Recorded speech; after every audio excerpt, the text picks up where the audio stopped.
You need to know about ethanol for the GCSE chemistry. You need to know that ethanol has got a 2-carbon chain, 3 hydrogens on the first carbon, 2 on the second, and that's attached to an OH. That's what ethanol is. Make sure you can draw it. You need to know how it's made, and we'll talk about that in a second, but you can also write ethanol like this or like this. It's all the same thing. Can you draw it all of those different ways? You can make ethanol either from glucose in the presence of yeast.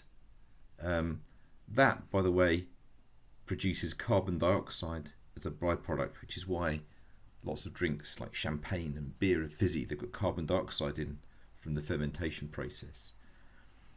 You can also make them through an addition reaction with steam in the presence of an acid catalyst, so sulfuric acid. It's good to be able to compare the two ways of making ethanol, and we'll talk about uses as well if I've got time. If you make it from glucose, you get a limited yield. You maybe get 15% alcohol present before you start to destroy the yeast and the high levels of alcohol present.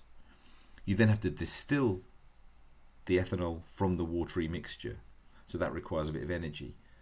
But the glucose might come from sugarcane, which is a renewable and carbon neutral product.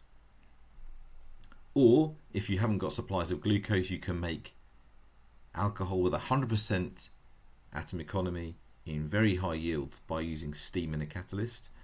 The disadvantage of this one is that you have to use a non-renewable ethene for it, but you do get very high yield and all the rest of it. Alcohols have got uses. You can use alcohol as a solvent because they're really good at dissolving things.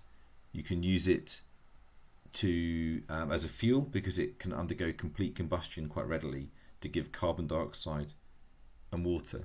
There are some other uses too, which I'll cover in a separate video.